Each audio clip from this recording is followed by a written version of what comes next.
Petty revenge on a woman who worked with my husband that wouldn't take a hint. Hey Reddit. So I'm already aware that I might be the asshole here, and I quite frankly don't care. For the record, this happened 3 years ago, but the topic came up recently during a girls' night. My now 29F, husband 29M we'll call him, used to work at a small restaurant supply chain with my brother that is no longer open. They were bought out by a bigger company, and they closed the branch. The shop only employed about 5 or 6 people per branch at a time.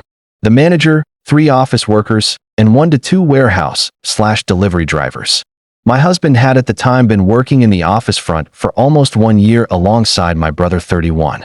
My husband started as a delivery driver and worked his way to an office position.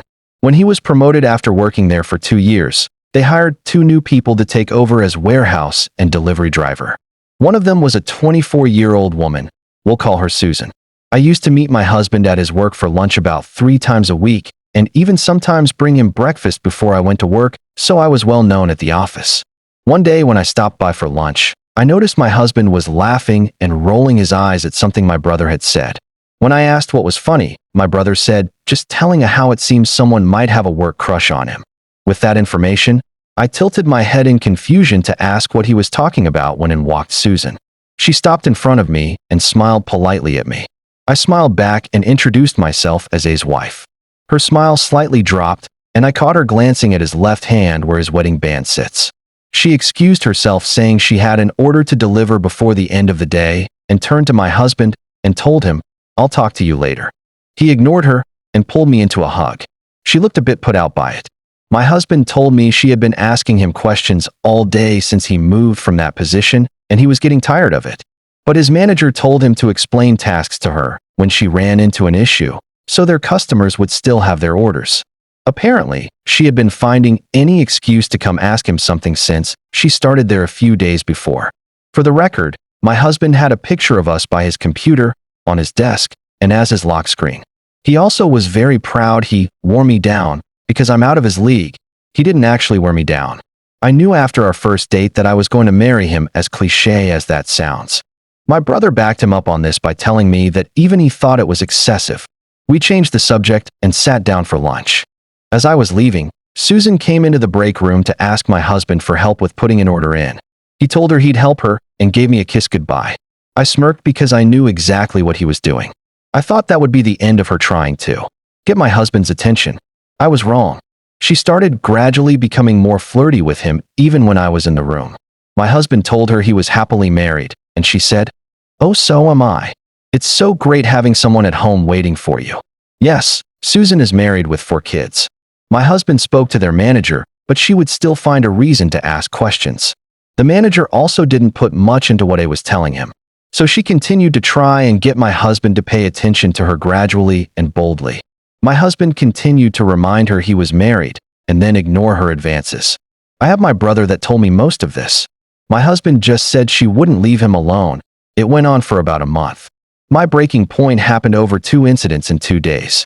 The first one happened when we were all standing in the office talking and joking around.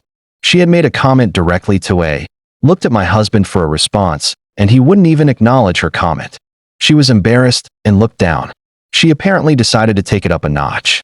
The next day, I had to pick my husband up because his car was in the shop and I got off work earlier than he did. I went inside and he was getting things closed down and set for the next day.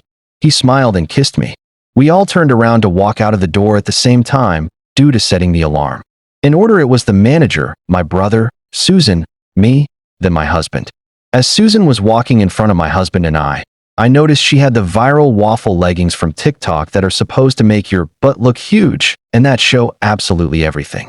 And the girl had enough nerve that she was swaying her hips walking in front of us in what I can only assume to be a sexy manner. I immediately looked at my husband, and he wasn't even paying attention. She glanced back and caught my eye, then stopped. I saw red. It was at that point I got to work planning my revenge. Since she had turned into the boss golden girl, I had to be careful so it wouldn't backfire on my husband. So the next day, on my way to meet her for lunch, I made a phone call. Yes, some might say it was a bit much, but I highly disagree. Since the manager didn't care, I called the corporate office that was across the street. I pretended to be a customer, a very offended customer. When they answered, I asked to speak with someone about their employees. They transferred me to who I only assumed to be HR department.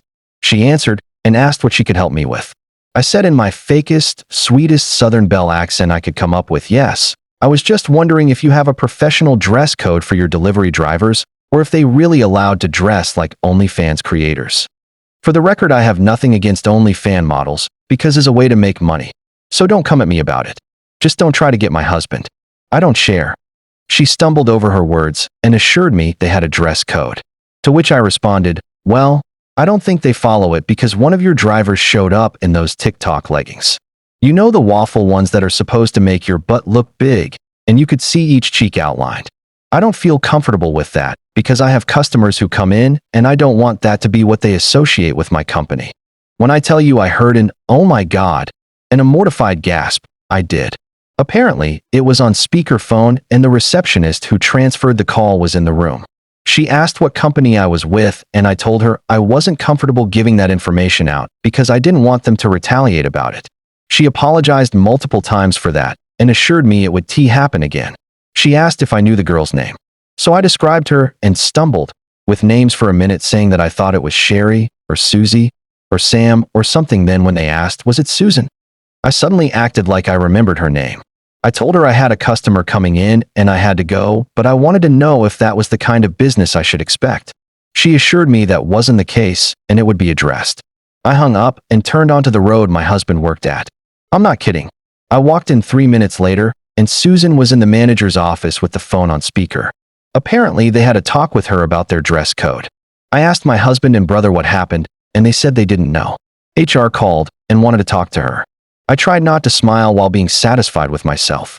She quit the next month to accept an office job because a warehouse job was too hard on her. She never bothered my husband after that.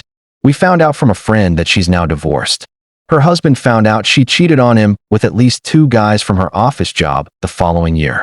My husband and I are happily married and expecting our 2nd child together in the spring. So that's my petty revenge story. Update. Holy crap, I didn't expect this to blow up like it did. A few things I wanted to respond to some of the comments. Some of you think this story was made up. I can assure you it wasn't. She was the golden girl who did no wrong in the boss eyes, and I wasn't sure the extent of what she would go to in her attempts. Some people will lie and say they were sexually harassed if they don't get their way. I've seen it happen. The boss would have covered for her if he went above his head, and possible retaliation would have happened. For those of you saying I'm insecure and controlling, if your S/O constantly either ignored or told someone to stop harassing them with no avail, I'm sure you'd do something also. I didn't want her fired, but someone else to step in, so I didn't, and cause backlash on my hubby or brother. And lastly, I'm glad I'm not the only petty one out here